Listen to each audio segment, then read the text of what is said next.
নমস্কার, আদাব। Crime petrol দস্তাকে আপনাদের সবাইকে ভোপাল মধ্যপ্রদেশ থেকে স্বাগত।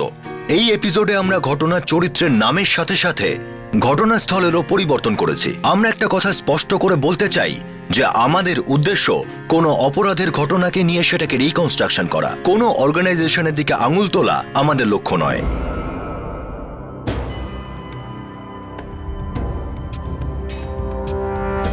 সাবধান! Null position! Position! Guns up! Load!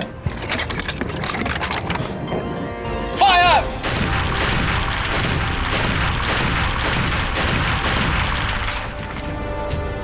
Soldiers! Bullet জীবন নেয়, কিন্তু বুলেট সেই জীবনের পিছনের মানুষটাকে কিন্তু চেনে না। সিপাহী শুধু চেনে, দায়িত্ব নিয়ে লক্ষ্য ভেদ করে, শুধু জীবন বাঁচানোর জন্য ফায়ার করে, জীবন নেওয়ার জন্য নয়। Yes, sir! আমাদের সবচেয়ে প্রথম দায়িত্ব হলো দেশের সুরক্ষা, দ্বিতীয় আমাদের সুপ্রিম কমান্ডারের সুরক্ষা, তৃতীয় নিজের পরিবারের সুরক্ষা, আর সবশেষে নিজের সুরক্ষা। Yes, sir! আমরা কিন্তু সৈনিক, আমাদের কর্তব্য রক্ষা করা, হত্যা নয়। Yes, sir! এই বিষয়ে কোনো সন্দেহ নেই যে গুলি শুধু জানে প্রাণ নিতে বা ঘায়েল করতে। গুলি নিজে কোনো সিদ্ধান্ত নেয় না, সেই সিদ্ধান্ত যে মানুষটা ট্রিগার টিপছে সে নেয়। মানুষ নিজেই বিচার করে ঠিক করে যে কোনটা ঠিক আর কোনটা ভুল। এক মুহূর্তে ঠিক করে নেয় রক্ষা নাকি হত্যা।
এই রাজু, কি হিরোগিরি হচ্ছে আয়নার সামনে?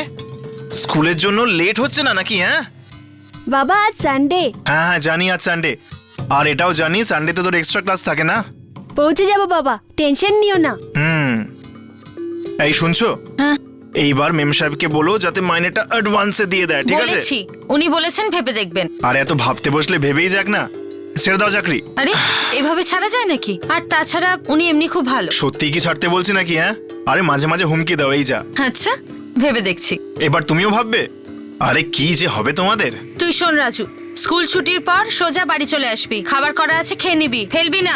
আর এখানে ওখানে হুজ্জুতি করবি না, বিশেষ করে ওই আর্মিদের এলাকায় খুব ডেঞ্জার আছে বাবা। কেন ভয় পাচ্ছ বাবা? আরে আছে আছে, অত হিরোগিরি দেখা যাবে না তো, চল এবার। আরে তুমিও চলো।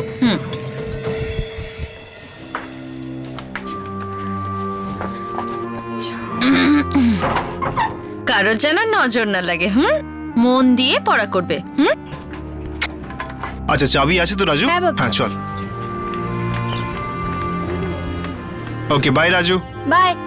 সাবধানে যাবি, সোজা বাড়ি চলে আসবি। হ্যাঁ তুমিও চলো না এবার। এই দেখ, আমার কাছে সচিন তেন্ডুলকর আছে। তাই নাকি রে? আমার কাছে পুরো ইন্ডিয়ান টিমের ক্যাপ্টেন ধোনি আছে। এই দেখ, রাহুল দ্রাবিড়ও আছে, বিরাট কোহলিও আছে। এবার বল, আমাকে একটা দে না। হাট হাট। এবার ধোনি আর তেন্ডুলকর দুটোই আমার। রাজু, রাজু ধোনিকে দে। দে আমার। রাজু, দাঁড়া রাজু। আমার ধোনিকে দে। রাজু দাঁড়া। দাঁড়া। আরে দাঁড়া না রাজু। রাজু আমার ধোনিকে দে। রাজু দাঁড়া। দাঁড়া। দাঁড়া। রাজু দাঁড়া। রাজু দাঁড়া। রাজু আমার ধোনিকে দে। রাজু দাঁড়া। দাঁড়া। আরে দাঁড়া। দে বলছি, দে। দাঁড়া। দে আমায় দে। দে দে। দে। দে দাঁড়া না। আরে আমি তো মজা করছিলাম। নে তোকে দিয়ে দে। জানিস কত কষ্ট করে আমি তেন্ডুলকারকে পেয়েছি। ধোনি সবসময় পকেটে থাকে জানিস। এ রবি আমাকে সেবা কেনে দিবি? চল হাট। দূর কি সেবাকা ধোনিকে নিয়ে পড়েছিস, রান তো কেউ করতেই পারে না, জানি না কেন পেছনে পড়ে থাকিস এদের নিয়ে। কি সুন্দর বাদাম দেখ। হ্যাঁ রে ভাই, কি সুন্দর বাদাম। হ্যাঁ হ্যাঁ, দেখেই পেট ভরে নে। জানিস বাবা কি বলে? বলে ওই গাছটার কাছে যদি যাস তাহলে পিটিয়ে ছাল ছাড়িয়ে নেব। আরে ভাই, সবার বাবাই এরকম বকে, ওদের কথা ছাড় আর বাদাম দেখ। Welcome to Beaton world. How may assist you?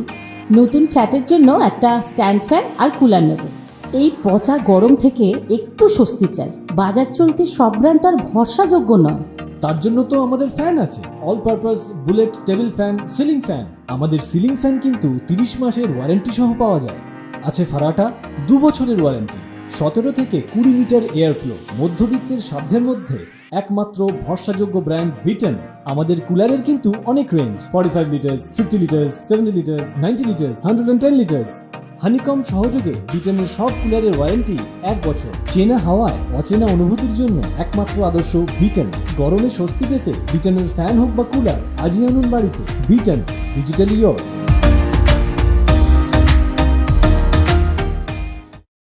কি সুন্দর বাদাম।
Good morning, Colonel Narendra.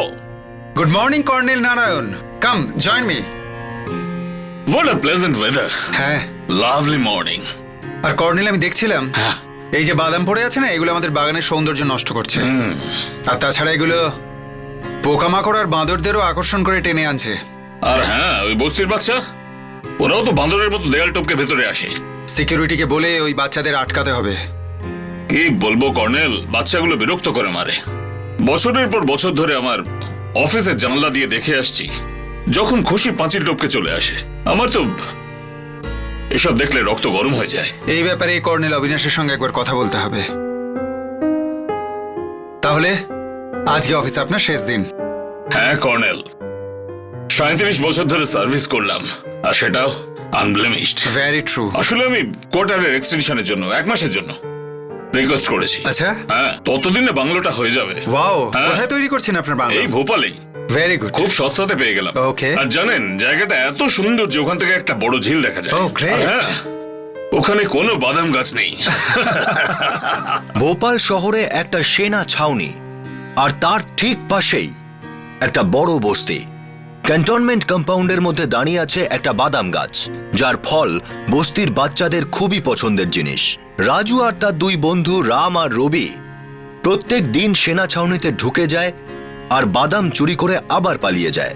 ওদের অনেকবার নিষেধ তো করা হয়েছিল, কিন্তু অভ্যাসের বশে দুষ্টুমির কারণে ওরা 3 জন বাদাম নিতে বারবার চলে আসতো।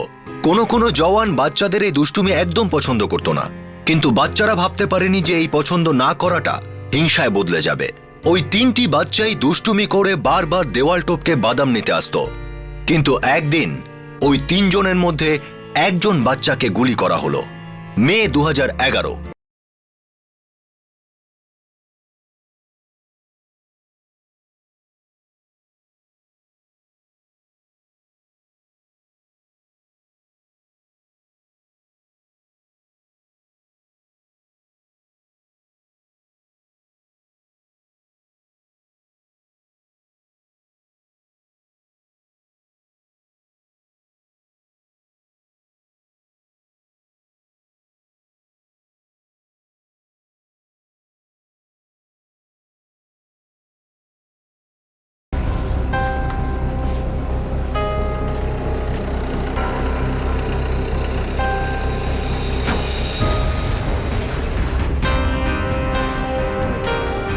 Officer, yes sir.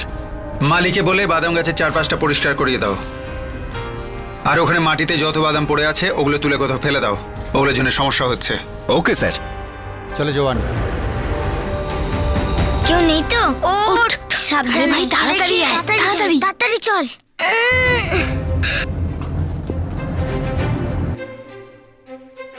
Damn it! ওই ছেলেগুলো আবার এসেছে। ড্রাইভার, গাড়িটা ওখানে দাঁড় করাও।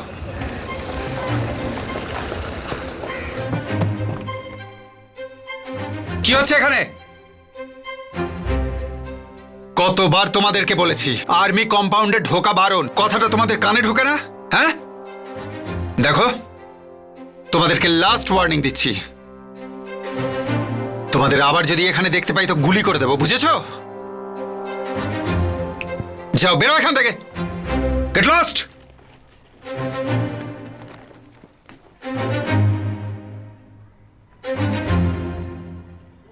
চল পায়ওয়ালা। জঙ্গলি কোথাকার। Welcome to Beaton world. How may I assist you? নতুন ফ্ল্যাটের জন্য একটা স্ট্যান্ড ফ্যান আর কুলার নেব। এই পচা গরম থেকে একটু স্বস্তি চাই। বাজার চলতে সব ব্র্যান্ড আর ভরসাযোগ্য নয়। তার জন্য তো আমাদের ফ্যান আছে, all purpose bullet table fan, ceiling fan. আমাদের সিলিং ফ্যান কিন্তু 30 মাসের ওয়ারেন্টি সহ পাওয়া যায়। আছে ফারাটা 2 বছরের ওয়ারেন্টি, 17 থেকে 20 মিটার এয়ার ফ্লো। মধ্যবিত্তের সাধ্যের মধ্যে একমাত্র ভরসাযোগ্য ব্র্যান্ড বিটন। আমাদের কুলারের কিন্তু অনেক range, 45 litres, 50 litres, 70 litres, 90 litres, 110 litres. Honeycomb সহযোগে বিটনের সব কুলারের ওয়ারেন্টি 1 বছর। চেনা হাওয়ায় অচেনা অনুভূতির জন্য একমাত্র আদর্শ বিটন। গরমে স্বস্তি পেতে বিটনের ফ্যান হোক বা কুলার, আজই আনুন বাড়িতে। Vuitton, digitally years.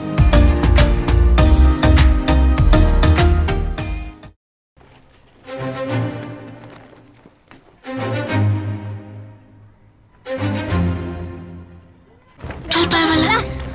জঙ্গলি কোথাকার, ডিসিপ্লিন বলে কিচ্ছু জানে না, আনকালচার্ড মাঙ্কিস। চলো ড্রাইভার।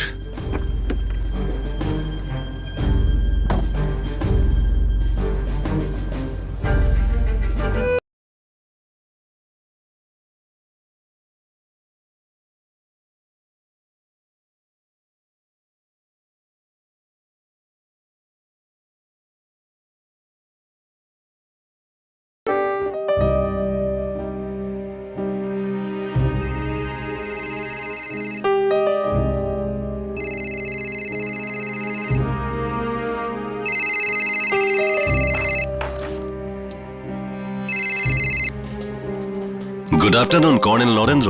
Afternoon colonel Abinash. ওই বস্তির ছেলেগুলোকে আমি আজকেও ধরেছি। দেয়াল টপকে ক্যান্টনমেন্টের ভেতরে ঢোকার চেষ্টা করছিল ওরা। বাচ্চাগুলো সত্যি ননসেন্স। রাম, রাজু, আমার ঠিক লাগছে না, চল না এখান থেকে চলে যাই, এখানে বড় ডেঞ্জার। হ্যাঁ চল রে, ফিরে যাই। কিরে তোরা এত ভয় পাস কেন? আমরা কি বর্ডার পেরিয়ে পাকিস্তান যাচ্ছি? আমরা তো শুধু ওই বাদাম খেতে যাচ্ছি। ভগবান তো ওগুলো আমাদের জন্যই বানিয়েছে, ফৌজিরা তো ওগুলো ছুঁয়েও দেখে না। প্রথমত ওরা বাচ্চা নয় কর্নেল, বড় ছেলে। দ্বিতীয়ত যেটাকে আপনি ননসেন্স বলছেন সেটা সিরিয়াস সিকিউরিটি ম্যাটার হতে পারে, কাজে এই ব্যাপারটা নিয়ে সিরিয়াসলি ভাবতে হবে। I know colonel Narendra. In fact compounder প্রত্যেক অফিসারই ওই বাচ্চাদের ব্যাপারে বারবার কমপ্লেন করছে। ছাড় না রাজু, আমি তোর সঙ্গে যাব না। আর রাম তুই? না না রে, আমিও যাব না। আরে ভাই টেনশন করিস না, কিচ্ছু হবে না। আচ্ছা আমি ভেতরে যাব, তোরা বাইরে অপেক্ষা করবি, আমি বাদাম নিয়ে আসবো, ঠিক আছে? তাড়াতাড়ি। ঠিক আছে। আমি ভাবছি ওই বাদাম গাছের নিচে একটা সিকিউরিটি গার্ডকে পোস্ট করে দেব। যত তাড়াতাড়ি সম্ভব সেটাই করুন colonel, because we don't know this guys. এই ছেলেগুলো অন্য কেউ হতে পারে।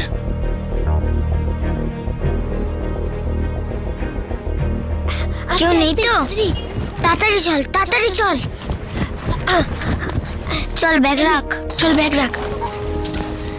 ওঠ। তুই কি ভারী রে, সাবধানে। তোরা এখানে দাঁড়া, আমি বাদাম নিয়ে আসছি, আর তারপর আমাকে হেল্প করবি নাম্বার জন্য, ঠিক আছে? ঠিক আছে, আচ্ছা আমি সাবধানে।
রাজু রাজু রাজু তোর কি হয়েছে? রাজু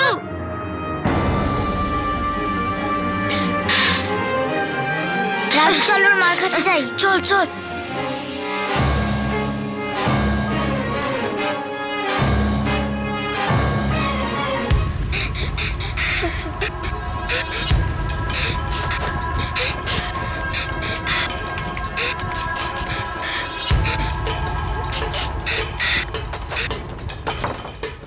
দরজায় তো তালা লাগানো। আন্টি আন্টি আন্টি তাড়াতাড়ি চলো, দেখো রাজুর কি হয়ে গেছে। কি হয়েছে? ও কোথায়? রাজু ওই ফৌজিদের ওখানে গেছিল, আমরা একটা বিশাল আওয়াজ পেলাম। হে ভগবান, তা এখন ও কোথায়? ওখানেই পড়ে আছে, অনেক রক্ত বেরোচ্ছে। রক্ত? হ্যাঁ চল, আন্টি, চল। চলো তাড়াতাড়ি চলো।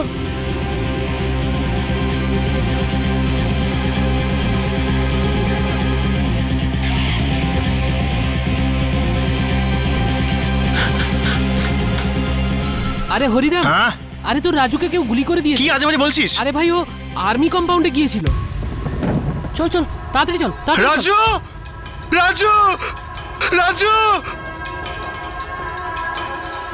পাঁচিলের ওই দিকটা দেখো, তাড়াতাড়ি।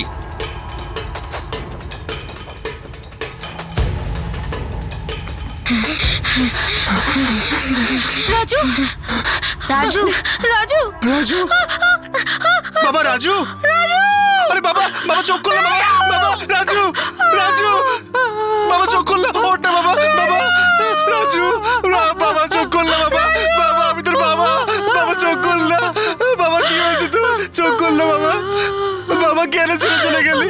বাবা চোখ করলো তুই, বাবা। হ্যালো, বাবা চোখ করলো। ক্যান্টনমেন্ট গার্ডেনে এখনই একটা অ্যাম্বুলেন্স পাঠাও। কি করলি? চোখ করলো বাবা। রাজু রাজু রাজু তোর কি হয়েছে? রাজু রাজু তোর কি হয়েছে? রাজু রাজু রাজু তোর কি হয়েছে? বাবা রাজু, বাবা রাজু, বাবা রাজু। রাজু চোখ খোল না। আরে ডাক্তারবাবু দেখুন না, দেখুন না ডাক্তারবাবু। ডাক্তারবাবু। আমার বাচ্চা।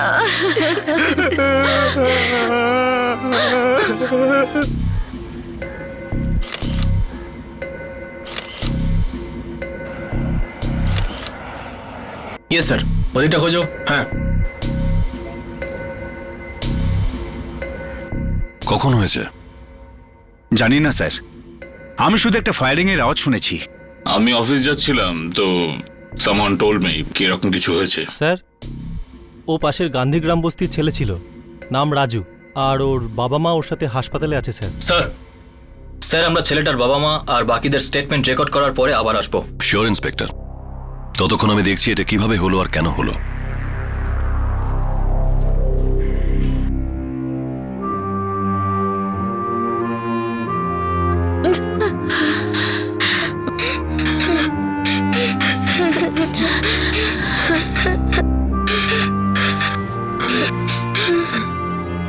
দেখুন, বাচ্চাটার অবস্থা খুব খারাপ, অনেক রক্ত বেরিয়েছে। আমরা ওকে বাঁচানোর চেষ্টা করছি। স্যার, রবি রাজু আর আমি ওখানে বাদাম আনতে গেছিলাম, রাজু কম্পাউন্ডে গেছিল। আমরা পাঁচিলের এই পারে দাঁড়িয়েছিলাম, তারপর আমরা গুলির আওয়াজ শুনতে পাই। ওখানে গিয়ে দেখি যে রাজু মাটিতে পড়ে আছে, খুব রক্ত বেরোচ্ছিল স্যার। বাবু, গুলিটাকে চালিয়েছে তোমরা কি দেখেছো? না স্যার, আমরা শুধু রাজুকেই দেখেছি, গা থেকে রক্ত বেরোচ্ছে। গুলি কোন দিক থেকে চলেছিল? কাউকে পালাতে দেখেছিলে? না স্যার, আমরা কিছুই দেখতে পাইনি। ইন্সপেক্টর, আমরা ইন্টারনালি জিজ্ঞাসাবাদ করেছি, গুলি কম্পাউন্ডের বাইরে থেকে এসেছে। দেওয়ালের ওই পারে যে ছেলেরা ছিল তারা ভেতর থেকে গুলির আওয়াজ শুনেছে। আওয়াজ তো যে কোনো দিক থেকে আসতে পারে ইন্সপেক্টর। ওরা কি কাউকে গুলি করতে দেখেছে নাকি? না না, দেখেনি। অফিসার, এই বস্তিতে একাধিক ট্রাবল মেকার আছে, আর সে কারণেই আমরা আমাদের সিকিউরিটি ব্রিজ নিয়ে সবসময় খুব চিন্তায় থাকি। আর তাছাড়া আমার অফিস তো ওই গাছটার একেবারে সামনেই, ফায়ারিং ভেতর থেকে হতেই পারে না, ইম্পসিবল। গার্ডওয়ালা সিকিউরিটি গেট গাছের থেকে তো অনেক দূরে। ঠিক। এনিওয়ে, আমরা ফর্মালি ইন্টারনাল এনকোয়ারি করব, খুব তাড়াতাড়ি আপনি রিপোর্টটা পেয়ে যাবেন। Thank you.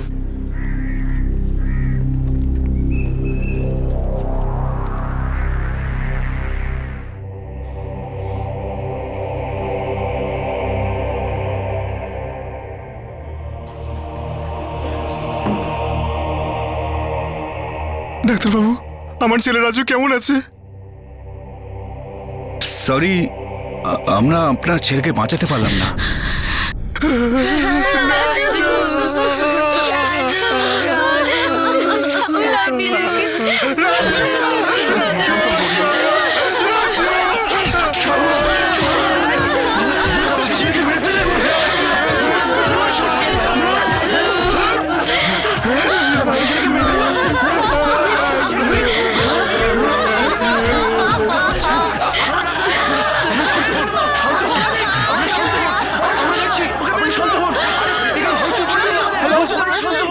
Hello, camp police station.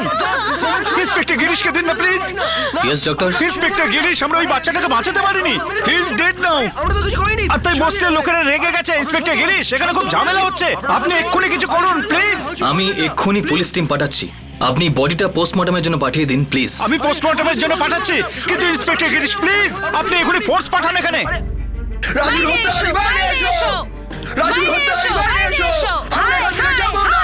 রাজুর হত্যা বাইরে এসো। বাইরে এসো, বাইরে এসো, বাইরে এসো, বাইরে এসো। বাইরে এসো। আমাদের রাজুকে ফিরিয়ে দাও, ফিরিয়ে দাও, ফিরিয়ে দাও। আমরা এখান থেকে যাব না। রাজুর খুনি, হায় বাইরে এসো। রাজুর হত্যা রাজুর খুনি, হায় হায় হায় বাইরে এসো। আমরা এখান থেকে যাব না। Officer, yes sir. সব গেট বন্ধ করে দাও। Yes sir. কোনো সিভিলিয়ান যেন কোনো গেট দিয়ে ক্যান্টনমেন্টের ভিতরে ঢুকতে না পারে। Yes sir. দেওয়ালগুলোকেও কভার করো। Yes sir. বিশেষ করে এই বাদাম গাছটার দিকটা। Yes sir. কেউ যেন পাঁচিল টপকে ভেতরে আসতে না পারে। অ্যাকচুয়ালি কর্নেল, অনেক আগেই সিকিউরিটি বাড়ানো উচিত ছিল। এই সিভিলিয়ানরা নিজেদের কি ভাবে স্লোগান দিচ্ছে, জানে কাদের সাথে পাঙ্গা নিচ্ছে। না জানলে এবার জানিয়ে দেবো কর্নেল। তোমরা দুজন আমার সাথে চলো।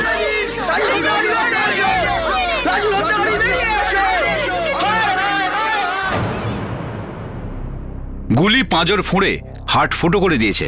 খুব কাছ থেকে ফায়ার করা হয়েছে। হতে পারে। বুলেটটা দেখাতে পারেন? বুলেট? বুলেট দেহে ছিলই না। ছিল না মানে? হ্যাঁ, আমি নিজে অপারেশন করেছি। আসলে ওর পিঠেতে গুলির এক্সিট চিহ্ন রয়েছে। এর থেকে বোঝা যায় যে গুলি বুক থেকে ফুঁড়ে বেরিয়ে গেছে। ও মাই গড, তার মানে গুলি ওই কম্পাউন্ডেই কোথাও পড়ে আছে বা গেঁথে আছে।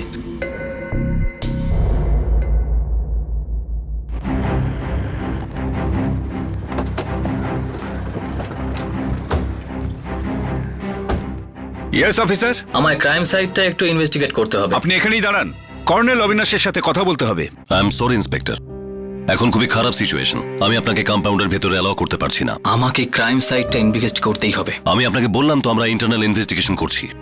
আজ সন্ধ্যের মধ্যে আপনি রিপোর্ট পাবেন। কিন্তু আপনি আমাকে ভেতরে অ্যালাউ করছেন না কেন? কাল সারাটা দিন বস্তির লোকেরা এখানে হামলা চালিয়েছিল। আমরা কোনো সিভিলিয়ানকে কম্পাউন্ডের ভেতরে ঢুকতে দিচ্ছি না। আর তাছাড়া সন্ধ্যের মধ্যে আপনি রিপোর্ট পাবেন। কিন্তু আমি সিভিলিয়ান নই, আমি এখন ডিউটিতে আছি। আপনি যখন আর্মিতে নেই, তার মানে আপনি সিভিলিয়ান। অফিসার স্যার, পুলিশকে গেট পর্যন্ত এসকর্ট করো। Okay sir. Thank you inspector. চলুন।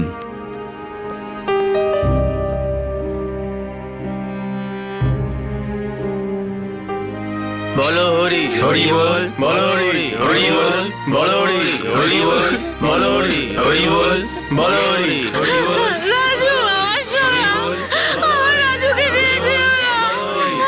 আমার বাচ্চা, আমার সোনাকে নিয়ে যেও না।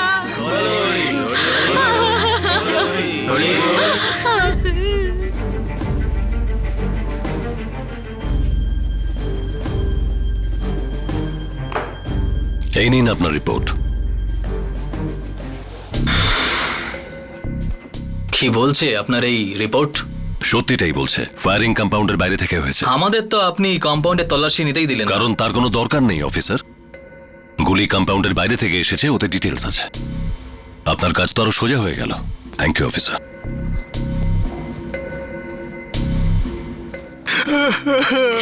আমার ছেলে রাজু,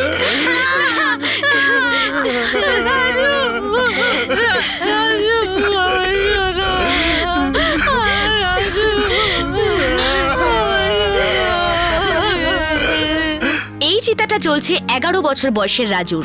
ভোপালের গান্ধীগ্রাম বস্তির ছেলে রাজুর মৃত্যু আর্মি ক্যান্টনমেন্টের কম্পাউন্ডের মধ্যে গুলি খেয়ে হয়েছে। রাজু ওখানে বাদাম চুরি করতে গেছিল।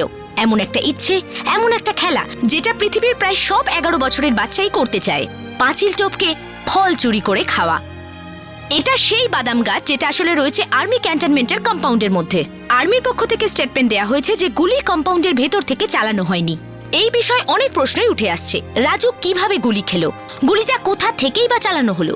গুলি লাগার ফলেই কি রাজুর মৃত্যু হলো, নাকি রাজুকে গুলি করার পর তাকে হত্যা করা হয়েছে?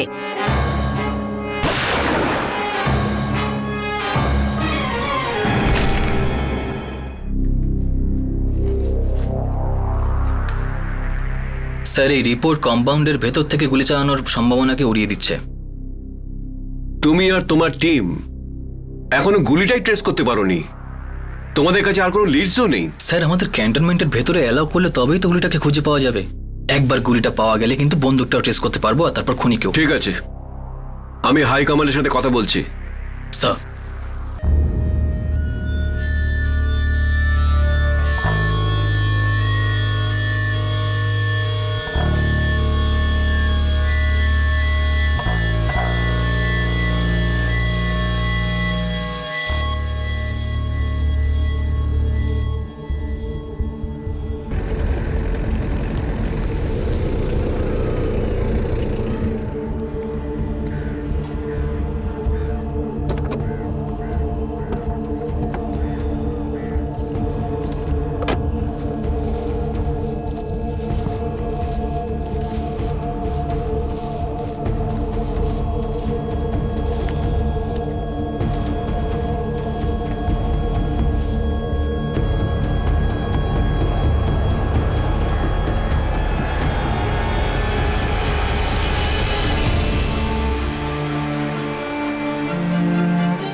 রাজু একটি সরকারি স্কুলের ক্লাস 5-এর ব্রিলিয়ান্ট স্টুডেন্ট ছিল। সে ছিল তার মা বাবার একমাত্র সন্তান, আর তারাও রাজুকে নিয়ে অনেক স্বপ্ন দেখতেন। রাজুর এই নৃশংস হত্যা পুরো বস্তিকে শোকস্তব্ধ করে দিয়েছিল। মা বাবার চোখের জল আর বস্তিবাসীর হাহাকার ও আর্তনাদ বিচারের দরজায় ধাক্কা মারল। রাজ্য সরকার শীঘ্রই কঠিন পদক্ষেপ নিল। এক দরিদ্র পরিবারের আলো নিভে গেছে, আর প্রশাসন অপরাধীকে আলোয় আনার চেষ্টা করে। ইয়েস স্যার, আমরা এনকোয়ারি রিপোর্ট সাবমিট করে দিয়েছি। আমি নিজে সুপারভাইজ করেছি স্যার। আমি জানি আপনি রিপোর্ট বানিয়ে পুলিশকে দিয়েছেন, কিন্তু ওদের রিপোর্ট ওদেরকেই বানাতে দিন। জনগণের রাগ এখন আর্মির ওপরে, আর আমি আর্মির গায়ে কোনো দাগ লাগতে দিতে চাই না কর্নেল। শিওর স্যার, আমি পুলিশকে ক্যান্টনমেন্টের ভেতরে ঢোকার পারমিশন ইস্যু করব। Very good. আর ক্যান্টনমেন্টের প্রোকে দিয়ে একটা প্রেস কনফারেন্স করাও, যাতে একটা রেকর্ড থাকে যে অপরাধীকে ধরার ব্যাপারে আমরা পুরো সাহায্য করছি। Yes sir. আর একটা কথা স্যার, কোঅপারেশন শুধু অন রেকর্ড নয়, অন দ্য গ্রাউন্ডও যেন হয়, কারণ যেটা হয়েছে সেটা আনফরগিভেবল। Clear sir. দেশের সেনাবাহিনীর হাইকমান্ড এই ঘটনাটাকে গুরুত্ব দিয়ে ভাবতে থাকে, আর পুলিশকে সব ব্যাপারে সব ধরনের সাহায্য করার আশ্বাস দেয়। এই কারণে রাজু হত্যার কেস রাজ্যের ক্রাইম ব্রাঞ্চের হাতে সঁপে দেওয়া হয়।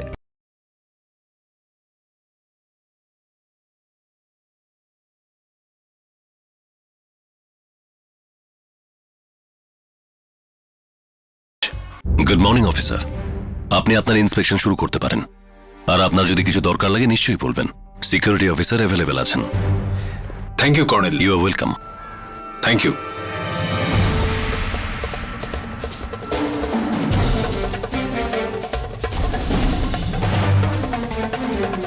কর্নেল অবিনাশ, এদের যত খুশি ইনভেস্টিগেশন করতে দিন, কিন্তু আমরা এদের দিকে সর্বদা নজর রাখব। স্যার, রাজু ঠিক এখানে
আর দেওয়ালের ওইদিকে বাইরে গুলি কোনো চিহ্ন ছিল না। Yes sir. ধরে নিচ্ছি বাইরে থেকে গুলি চালানো হয়েছিল। রাজুর বুক চিরে বেরোনোর পর রিবাউন্ড হয়েছে, কিন্তু কোথায় রিবাউন্ড হতে পারে? এদিকে তো সব ফাঁকা, শুধু ওই অফিসগুলো বাদে যা এখান থেকে প্রায় 40-50 মিটার দূরে রয়েছে। কিন্তু ধুলিয়া, ওই অফিসগুলো ছাড়া এরকম দূরত্বে আর কোনো জায়গায় নেই যেখান থেকে গুলি চালানো হতে পারে।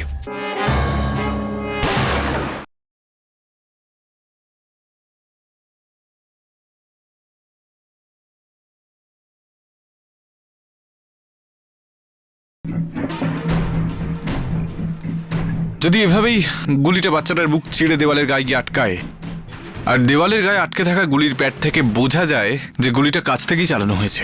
কাছ থেকে বলতে কতটা কাছে? খুব বেশি হলে 50 মিটার, এর বেশি হতেই পারে না, আই এম শিওর। ধুলিয়া, গুলি এখানে আশপাশ থেকে চালানো হয়েছে।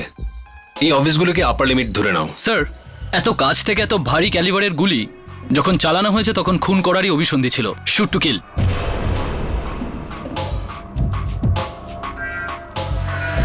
গুলির রাস্তাটা এটাই ছিল। গুলিটা যেভাবে রাজুর বুক চিড়ে দেওয়ালের গায়ে আটকে ছিল, তাতে বোঝা যায় এই অফিসগুলো কোনো একটা থেকে গুলিটা চালানো হয়েছিল।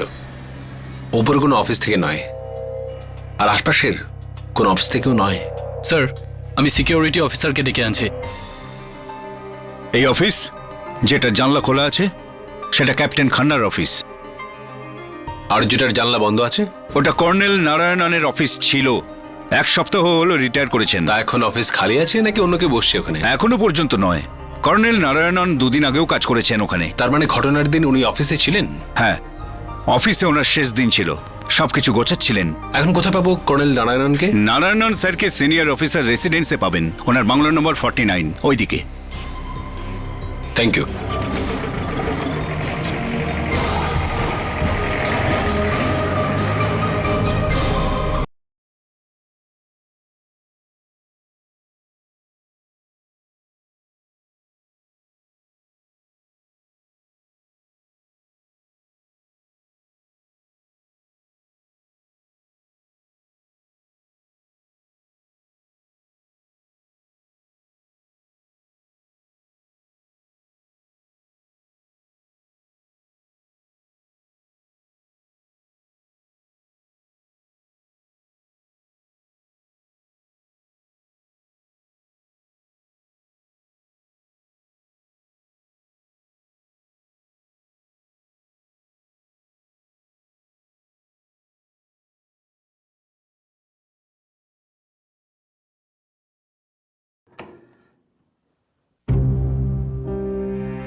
ননসেন্স ব্যাপার স্যাপার।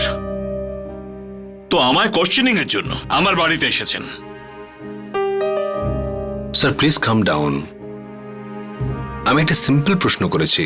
ওই বাচ্চা রাজুকে যখন গুলি করা হয় তখন কি আপনি আপনার অফিসে ছিলেন? আমি আমার সব কাজ গুছিয়ে বাড়ি ফেরার প্রস্তুতি নিচ্ছিলাম। বাইরে কিছু চিৎকার চেঁচামেচি শুনে বেরিয়ে গিয়ে দেখলাম তো জানলাম যে সিকিউরিটি নিয়ে কিছু সমস্যা, ফায়ারিং করা হয়েছে, দ্যাটস অল। স্যার, ওই বাচ্চা ছেলে রাজুকে আপনার অফিস থেকে 50 মিটারেরও কম দূরত্বে মারা হয়েছে, আর আপনি কিছুই দেখেননি? ওই দিন আমার অফিসের শেষ দিন ছিল অফিসার। আমি আমার সব জিনিস প্যাক করছিলাম, অফিসের সব জানলা বন্ধ করে দিয়েছিলাম, আর যখন বাইরে আসি তখন দেখি খুব চিৎকার চেঁচামেচি হচ্ছে। তার মানে আমি এটা বলতে পারি যে যখন ফায়ারিং হয়, যখন রাজুকে মারা হয়, তখন আপনি অফিসের মধ্যেই ছিলেন? ওই দিন আমার রিটায়ারমেন্টের দিন ছিল, আমি বিজি ছিলাম, আমার মন শুধুমাত্র আমার কাজের দিকেই ছিল, আর অফিসের জানলা বন্ধ ছিল। এ কথা আমি আপনাকে আগেই বলেছি। স্যার, আপনি গুলির আওয়াজটাও শোনেননি? আপনার ডিস্টার্ব ফিল হয়নি? শোনার পর জানলা খুলে দেখার দরকারও বোধ করেননি? আপনি একটা কথা হয়তো ভুলে যাচ্ছেন, যেটা একটা আর্মি ক্যান্টনমেন্ট। এখানে রোজ প্র্যাকটিস ফায়ারিং হয়, গুলির আওয়াজে আমরা ডিস্টার্বড হই না। আমার জীবনে 37 বছর ধরে আমি গুলির আওয়াজ শুনে আসছি, লড়াইও লড়েছি আমি। ওয়ার কি হয় জানেন আপনি? না স্যার, আমি বুঝি না। আমি শুধু এটুকু বুঝি যে আপনার অফিস থেকে 50 মিটারেরও কম দূরত্বে একটা বাচ্চা ছেলেকে মারা হয়েছে, আর আপনি সেটা গুরুত্বই দেননি। বাগানটা আপনার একেবারে অফিসের সামনে। 11 বছরের বাচ্চা ছেলে স্যার, আর আপনার কিছু যায় আসে না তাতে। বারবার এক কথা বলতে আমার ভালো লাগে না। আমি আপনাকে আগেই বলেছি এই ফায়ারিং আমি খেয়াল করিনি, ব্যাস। স্যার আপনার বাড়িতে বা অফিসে আপনি কোন আর্মস রাখেন? আমি বাড়িতে বা অফিসে আর্মস কেন রাখতে যাব? এটা আর্মি ক্যান্টনমেন্ট, কোনো ফ্রন্ট বা বর্ডার নয়। এখানে শুধুমাত্র সিকিউরিটিকে আর্মস ইউজ করতে দেওয়া হয়, বা কোনো স্পেসিফিক রিকোয়ারমেন্ট হলে তবেই। Thank you sir.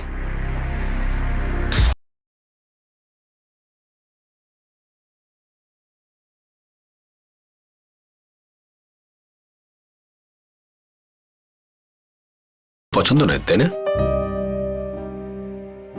Army army হয় অফিসার, সিভিলিয়ানদের জন্য আউট অফ বাউন্ড। শুধু আমি কেন, পুরো ক্যান্টনমেন্ট ওই বস্তির বান্দরগুলোর জ্বালা অতিষ্ঠ, চিন্তিত ছিল। ওদের অনেকবার ওয়ার্নিং দেওয়া হয়েছে, কিন্তু ওরা শুনতো না। কিন্তু তার মানে এটা নয় যে আমরা ছোট ছোট বাচ্চাদের গুলি মেরে মেরে ফেলবো, বুঝেছেন আপনি? বুঝেছি স্যার। গুড। স্যার, কর্নেল নারায়ণের অফিস ছাড়া ওখানে আরেকটা অফিস আছে, ক্যাপ্টেন খান্নার। এই ক্যাপ্টেন খান্নাকে তো আমরা সেদিন দেখেছিলাম। একবার দেখা করি ক্যাপ্টেন খান্নার সঙ্গে।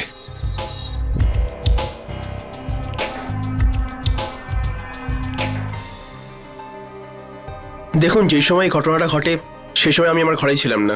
আপনি কোথায় ছিলেন ক্যাপ্টেন? আমি বাইরে প্র্যাকটিস গ্রাউন্ডে ছিলাম। কোনোভাবে এই কথাকে প্রমাণ করা যেতে পারে? আপনি কি আমার উপর সন্দেহ করছেন? ক্যাপ্টেন সাহেব, আপনার অফিস আর কর্নেল নারায়ণের অফিস এই দুটো ঘটনাস্থল থেকে সবচেয়ে কাছে।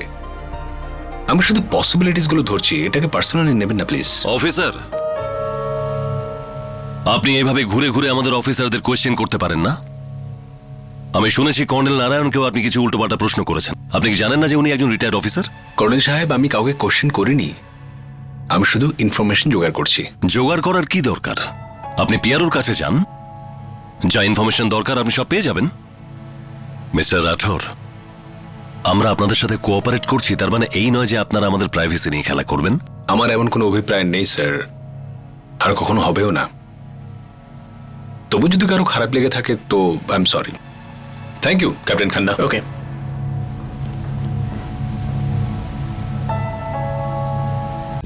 পুরো ক্যান্টনমেন্টের ওই ছেলেগুলোর উপর রাগ ছিল। ছেলেগুলোকে ওয়ার্নিংও দেওয়া হয়েছিল, কিন্তু ওরা শোনেনি। ক্যান্টনমেন্টের লোকেদের মনে হয়েছে ছেলেরা ওদের রেসপেক্ট করে না, ওদের লিমিট ছাড়িয়ে গেছিল। এই কত বাদাম! চল চল চল যা। কত বাদাম! এই পালা পালা পালা পালা পালা। কি? পালা বলছি, পালা এখান থেকে, পালা। পালা। চল পালা পালা। পালা এখান থেকে।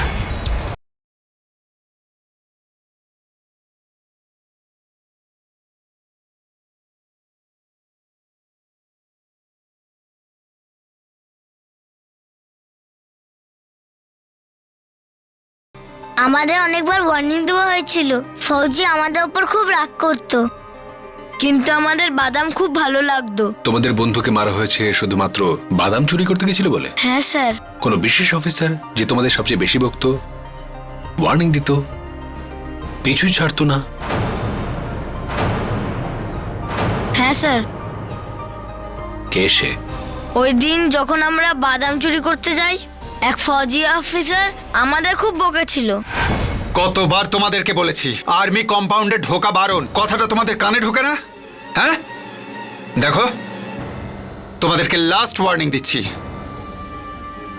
তোমাদের আবার যদি এখানে দেখতে পাই তো গুলি করে দেবো, বুঝেছো?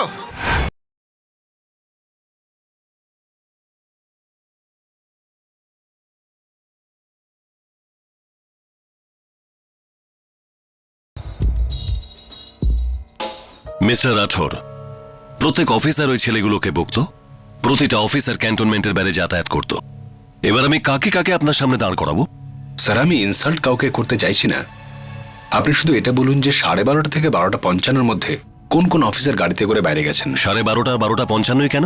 কারণ ওই সময় ছেলেগুলোর বাদাম চুরি করার প্রথম প্ল্যান ভেস্তে গিয়েছিল, আর কোনো একজন অফিসার বাইরে যাওয়ার সময় গাড়ি দাঁড় করিয়ে ওদের বকেছিল। আমাদের কাছে এমন কোনো লিস্ট নেই, না এমন কোনো রেকর্ড। গেটের সিকিউরিটি রেজিস্টারে তো এন্ট্রি থাকতেই পারে স্যার।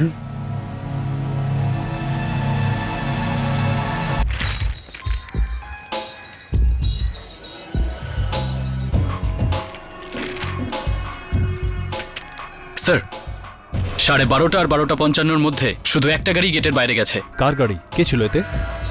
কর্নেল নরেন্দ্র, উনি একাই ছিলেন। Thank you. ইনি ছিলেন কি? হ্যাঁ sir.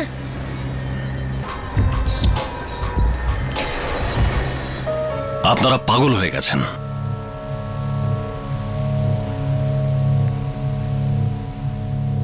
Mister Rathore, colonel Narendra এই ক্যান্টনমেন্টের সবচেয়ে সিনিয়র অফিসার। রাজুকে গুলি করার 10 মিনিট আগে উনি বাচ্চাদের বকে ছিলেন। এটা হতে পারে অফিসার, কিন্তু ওনাকে কোনো কোশ্চেন করা হবে না, করতেও দেব না। স্যার, চৌঠামে আপনার কম্পাউন্ডে যা ঘটেছে সেটা ফায়ারিং প্র্যাকটিস হতে পারে না, কারণ ফায়ারিং বাগানে হয়েছে, প্র্যাকটিস রেঞ্জে নয়। আপনি আপনার রিপোর্টে লিখেছিলেন যে ফায়ারিং বাইরে থেকে হয়েছে, যেটা কোনো যুক্তি নেই, একেবারেই বেশ নেই। পয়েন্টে আসুন অফিসার। পয়েন্টটা হলো এই স্যার, যে 4 মে দুপুরে আপনার কম্পাউন্ডে যা ঘটেছে সেটা একটা ব্রুটাল কোল্ড ব্লাডেড মার্ডার ছিল। একটা নিরীহ আর গরিব বাচ্চাকে মারা হয়েছে যে বাগানে পড়ে থাকা বাদাম চুরি করতে এসেছিল। পড়ে থাকা ফল আর মরে যাওয়া ছেলেটা কেউ জানতো না যে আর্মি আর সিভিলিয়ানদের মধ্যে দেওয়াল কোথায় আছে আর কেন আছে। আপনি এখনো পয়েন্টে আসেননি অফিসার। আপনি পয়েন্ট মিস করে গেছেন কর্নেল। কিন্তু আমি আর পয়েন্টে আসবো না। এবার কর্নেল নরেন্দ্রকে ক্রাইম ব্রাঞ্চের অফিসে আসতে হবে কোশ্চেনের জবাব দিতে। হোয়াট? ইম্পসিবল। আমি এই রিকোয়েস্ট কখনো পাস করব না। রিকোয়েস্ট করার সময় শেষ হয়ে গেছে স্যার। এবার আপনার ক্যান্টনমেন্টে আর্মস ডিপোর তল্লাশি নেওয়া হবে, রেকর্ডস চেক করা হবে, আর একজন অপরাধীকে ধরার জন্য যা যা করা দরকার সবকিছুই করা হবে। আর যদি আটকানোর চেষ্টা করা হয় তাহলে ওয়ারেন্ট ইস্যু করা হবে।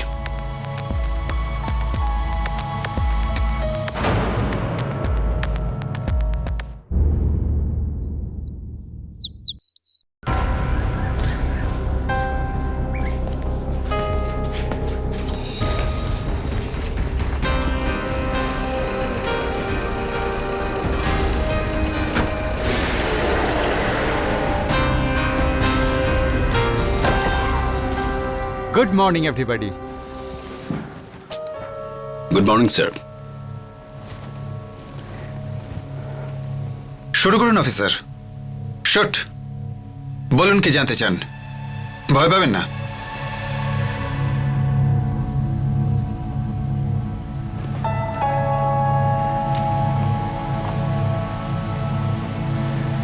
স্যার, রাজুর মৃত্যুর 10 মিনিট আগে আপনি কি ওই 3টে ছেলেকে ওয়ার্নিং দিয়েছিলেন? দিয়েছিলাম, কিন্তু ওরা আপনার ওয়ার্নিং মানেনি। এতে হয়তো আপনার খুব রাগ হয়েছিল। না, বিশেষ রাগ হয়নি, কারণ আমি এই বাচ্চাগুলোকে বহুবার ওয়ার্নিং দিয়েছিলাম, কিন্তু ওরা কারোর কথা শুনতো না, না আমার না অন্য কোনো আর্মি অফিসারের। স্যার, ওই দিন আপনি কোথায় যাচ্ছিলেন? আমি সেক্রেটারিয়েটে গিয়েছিলাম। কেন? কিছু অফিসিয়াল কাজ ছিল। এই কেসের সাথে তার কোনো সম্পর্ক নেই অফিসার। আপনি কি রাজুকে গুলি করেছিলেন? Good, I like that. একদম সঠিক প্রশ্ন, কিন্তু আমার উত্তর হলো না, আমি ওই ছেলেটাকে গুলি করিনি। আর আমি জোর দিয়ে এটাও বলতে পারি কোনো আর্মি অফিসারই এমন কাজ করতে পারে না। আর্মি কম্পাউন্ডের ভেতর থেকেই গুলি চালানো হয়েছিল স্যার। আর যদি কোনো আর্মি অফিসার গুলি না চালায় তাহলে বাইরের কোনো লোক আপনাদের কম্পাউন্ডে ঢুকে বাদাম চুরি করা বাচ্চাদের গুলি করে পালায় কিভাবে এবং কেন? তা আমি জানি না, কিন্তু আমি এটুকু জানি আর্মি প্রাণ বাঁচানোর জন্য গুলি চালায়, মারার জন্য নয়। আর আপনি যদি আমাকে সন্দেহ করেন তাহলে আপনাকে লজিক্যালি ভাবতে হবে, কারণ যে সময় এই ঘটনাটা ঘটে ওই সময় আমি সেক্রেটারিয়েটে ছিলাম। স্যার, আপনি ক্যান্টনমেন্টের সিনিয়র মোস্ট অফিসার, আপনি কি কাউকে গুলি করার জন্য অর্ডার দিয়েছিলেন? No, never. ও একটা ছোট বাচ্চা ছিল অফিসার। আমি যদি ওকে সিরিয়াসলি ওয়ার্ন করতে চাইতাম তাহলে ওকে ধরে ওর ফ্যামিলির কাছে নিয়ে যেতাম, ওর পেরেন্টসকে ওয়ার্ন করতাম, তারা যেন তাদের বাচ্চাকে ডিসিপ্লিন শেখায়। That's all. এছাড়া আমি আর কিছু করতাম না। ওয়ার্নিং দেওয়ার আগে আপনি সিকিউরিটিকে বলেছিলেন গাছের চারপাশ পরিষ্কার করার জন্য। মালিকে বলে বাদাম গাছের চারপাশটা পরিষ্কার করিয়ে দাও, আর ওখানে মাটিতে যত বাদাম পড়ে আছে ওগুলো তুলে কোথাও ফেলে দাও, ওগুলোর জন্য সমস্যা হচ্ছে। Okay sir. গাছের চারপাশের এরিয়াটা পরিষ্কার করতে বলেছিলাম অফিসার, কোনো মানুষকে নয়। I did not the orders to kill. আমি শুট করার কোনো অর্ডারই কাউকে দিইনি। Excuse me sir, just a moment. No problem, take your time.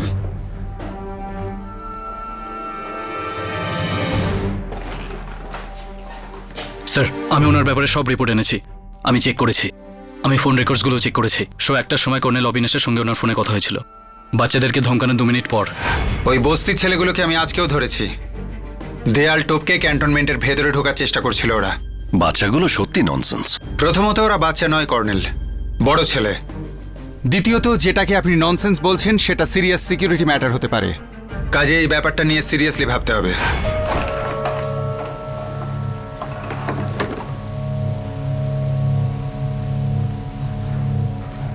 Sir, colonel অবিনাশের সঙ্গে ফোনে কথা বলেছিলেন আপনি বাচ্চাদের ধমকাবার 2 মিনিট পর? বাচ্চাদের বকার 2 মিনিট পরে অফিসার। সরি স্যার, বাচ্চাদের বকার পরে। হ্যাঁ, আমি কর্নেল অবিনাশের সাথে কথা বলেছিলাম। কি কথা হয়েছিল স্যার? প্রাইভেট কনভারসেশন ছিল। আমার জানাটা দরকার sir. I think it is relevant to the case. আপনি কি এটাই জানতে চাইছেন যে আমি কর্নেল অবিনাশকে অর্ডার দিয়েছিলাম যে উনি যেন গাছের দিকে নজর রাখেন, আর ওই ছেলেগুলো যদি ওখানে আসে তাহলে ওদের ফায়ার করে, ওদের গুলি করে উড়িয়ে দেয়? Correct sir.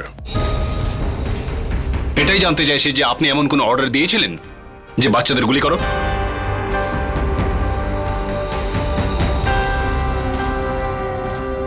একটা 11 বছরের ছেলেকে গুলি করে হত্যা করা হলো শুধু এই কারণে যে ও আর্মি কম্পাউন্ডের দেওয়াল টপকে বাদাম চুরি করতে এসেছিল। এই ঘটনার ঠিক 10 মিনিট আগে ক্যান্টনমেন্টের সবচেয়ে বড় অফিসার পাশের বস্তির 3টে ছেলেকে দেওয়াল টপকে বাদাম চুরি করায় ওয়ার্নিং দিয়েছিলেন। সেই অফিসারের অর্ডারেই কি রাজুকে গুলি করা হয়েছিল, নাকি এই কেসে এখনো কিছু রহস্য রয়েছে? এই কেসের ইনভেস্টিগেশন খুবই জটিল ছিল, মুশকিলেরও ছিল। সন্দেহের আঙুল 4 দিক থেকে উঠছিল, কিন্তু মার্ডার করার জন্য ব্যবহৃত সেই অস্ত্রটি ক্রাইম ব্রাঞ্চ এখনো খুঁজে পায়নি। ইনভেস্টিগেশন করতে গিয়ে ওনারা শুধু একটা গুলি পেয়েছেন আর একজন পোটেনশিয়াল